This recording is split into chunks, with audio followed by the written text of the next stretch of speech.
అమరావతిలో ఏపీ మంత్రివర్గ సమావేశం ప్రారంభమైంది. స్థానిక సంస్థలు, సహకార సంఘాల్లో ముగ్గురు పిల్లలుంటే పోటీకి అనర్హత నిబంధనను తొలగించే అంశంపై చర్చిస్తున్నారు. ఇక ఈ నిబంధనను ఎత్తివేస్తామని ఎన్నికల్లో కూటమి హామీ ఇచ్చింది. గత ప్రభుత్వం ఎక్సైజ్ అవకతవకలపై కేబినెట్లో చర్చిస్తున్నారు. ఇక మత్స్యకారులకు నష్టం చేకూర్చేలా గత ప్రభుత్వం తీసుకొచ్చిన 217 జీవో రద్దుకు కేబినెట్ నిర్ణయం తీసుకుంది. మావోయిస్టులపై నిషేధం పొడిగింపుపై నిర్ణయం తీసుకునే అవకాశం కనిపిస్తుంది. ఏపీ వ్యాప్తంగా బదిలీలు చేపట్టే అంశంపై కూడా చర్చ సాగుతోంది. మొత్తం మీద ఏపీ కేబినెట్ కీలక అంశాలపై ఇవాళ చర్చించబోతుంది. ప్రధానంగా ముగ్గురు పిల్లలుంటే స్థానిక సంస్థలు అలాగే సహకార సంఘాల్లో పోటీకి అనర్హత నిబంధన తొలగించే అంశంపై చర్చించే అవకాశాలు కనిపిస్తూ ఉన్నాయి. ఈ నిబంధనను ఎత్తివేస్తామంటూ ఎన్నికల్లో కూటమి హామీ ఇచ్చింది.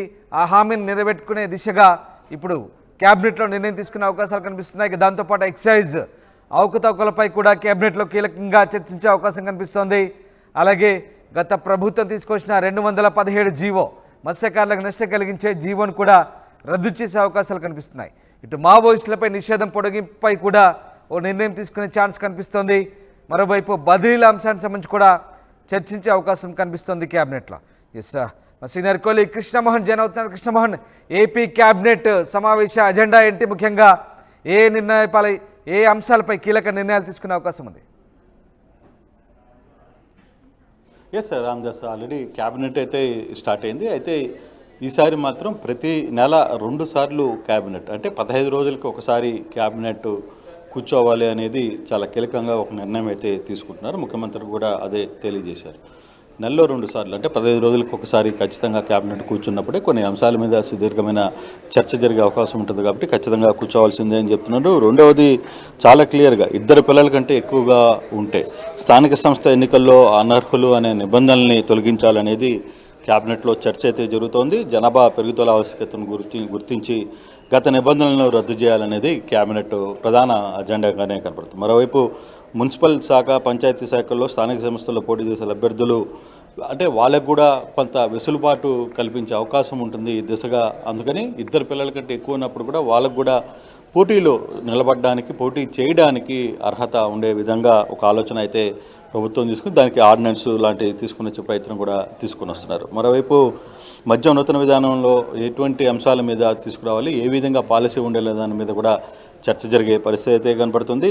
అలాగే 2014, 2019, 2024 మధ్యకాలంలో వచ్చిన ఎక్సైజ్ పాలసీలకు సంబంధించి దాంట్లో వచ్చిన ఎటువంటి ఇబ్బందులు జరిగాయి, దానికి సంబంధించి పూర్తి అంశాలను కూడా ఒకసారి చర్చించి పూర్తిగా దాని మీద చర్చ తీసుకునే పరిస్థితి ఉంది. మరోవైపు క్యాబినెట్కి అంటే ఇప్పటికే బదిలీలకు సంబంధించి, అధికారుల బదిలీలకు సంబంధించి వ్యవహారంలో కొంతమంది అధికారులు, కొంతమంది మంత్రులు, ఎమ్మెల్యేలు ఒక రకమైన వాదన తీసుకున్నారు. ఇప్పుడు ఆల్రెడీ పిల్లలకి క్లాసులు స్టార్ట్ అయిపోయాయి. తర్వాత వాళ్ళందరికీ పిల్లలు చదువులకు ప్రారంభమైన నేపథ్యంలో ఇప్పుడు పేరెంట్స్ని బదిలీలు చేస్తే ఇబ్బంది పడాల్సిన పరిస్థితి ఉంటుంది.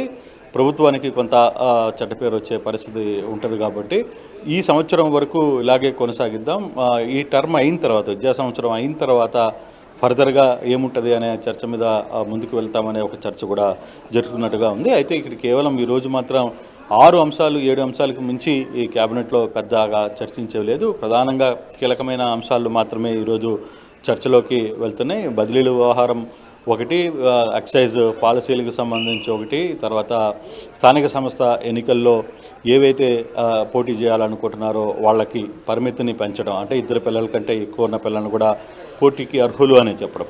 మరోవైపు శ్రీశైలం దగ్గర సుండిపెంటలో గతంలో ఏదైతే జలవనరుల శాఖకు సంబంధించిన భూమిని కొందరు వ్యక్తులకి అపనంగా అట్టబెట్టారో దాన్ని రద్దు చేయాలనే ఒక ఆలోచన కూడా ప్రభుత్వం చేస్తుంది. ఆ నిర్ణయానికి కూడా ఇప్పుడు క్యాబినెట్ ఆమోదం చెందే పరిస్థితి అయితే కనబడుతుంది.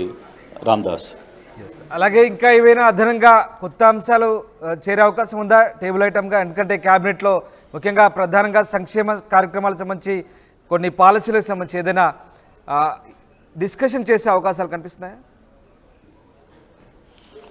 అంటే బేసిక్గా ఈరోజు ఎక్సైజ్కి సంబంధించిన మాత్రం ఒక పాలసీ మీద మాత్రం కొంత ఎక్కువసేపు డిస్కషన్ జరిగే పరిస్థితే కనపడుతుంది. ప్రస్తుతం ఆ దిశగానే పాలసీల మీద, అంటే 2014 నుంచి 19 మధ్య ఎటువంటి పాలసీలు ఉన్నాయి, 2019 నుంచి 24 మధ్య ఎటువంటి పాలసీలు తీసుకొని వచ్చింది గత ప్రభుత్వం, వీటి మధ్య ఉన్న తేడా ఏంటి, ఎక్కడెక్కడ ఎవరెవరు ఇబ్బందులు పడ్డారు, దీని వెనకాల ఏమి చేయాలనే ఒక ప్రయత్నం జరిగింది అనే ఒక చర్చ మాత్రం చాలా సీరియస్గానే జరుగుతోంది.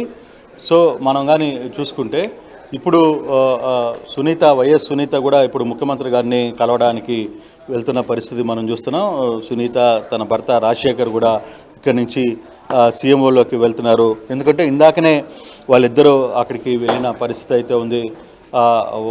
వాళ్ళిద్దరూ అక్కడికి వెళ్ళి అనితాని కలిసిన ప్రయత్నం ఇందాక చేశారు. ఇప్పుడు సునీత తర్వాత తన భర్త రాజశేఖర్ కూడా ముఖ్యమంత్రికి 1లో పిలుపు వచ్చిన నేపథ్యంలో వెళ్ళే పరిస్థితి. ఇందాక అనిత కూడా ఇదే వ్యవహారాన్ని క్లియర్గా చెప్పారు. సో క్యాబినెట్ అయిన తర్వాత కూడా సునీత అంశాన్ని కూడా చర్చించే పరిస్థితి అయితే స్పష్టంగా కనబడుతుంది. ఏదైతే హోమ్ మినిస్టర్తో ఇందాక కలిసామని ఆర్టీవీ బ్రేక్ చేసిందో అదే అంశాన్ని కూడా ఈరోజు ముఖ్యమంత్రి దగ్గరికి తీసుకెళ్లే ప్రయత్నం అయితే జరుగుతుంది. Ramdas. Right, yes, thank you Krishnamohan. అమరావతిలో ఏపీ కేబినెట్ సమావేశం సాగుతోంది. స్థానిక సంస్థలు, సహకార సంఘాల్లో 3 పిల్లలుంటే పోటీకి అనర్హత నిబంధన తొలగించే అంశంపై ప్రధానంగా చర్చ సాగుతున్నట్టు తెలుస్తోంది. ఈ నిబంధనను ఎత్తివేసే అవకాశాలు కనిపిస్తున్నాయి. ఇక గత ప్రభుత్వ ఎక్సైజ్ అవకతవకలపై కూడా కేబినెట్లో ప్రధానంగా చర్చ సాగుతోంది. అటు మత్స్యకారులకు నష్టం చేకూర్చేలా గత ప్రభుత్వం తీసుకొచ్చిన 217 జీవోను రద్దు చేసే అంశాన్ని కూడా కేబినెట్ ఆలోచిస్తోంది. అటు మావోయిస్టులపై నిషేధం పొడిగింపుపై కూడా నిర్ణయం తీసుకునే ఛాన్స్ కనిపిస్తోంది. ఏపీ వ్యాప్తంగా బదిలీలు చేపట్టే అంశంపై కూడా చర్చించే అవకాశాలు కనిపిస్తున్నాయి.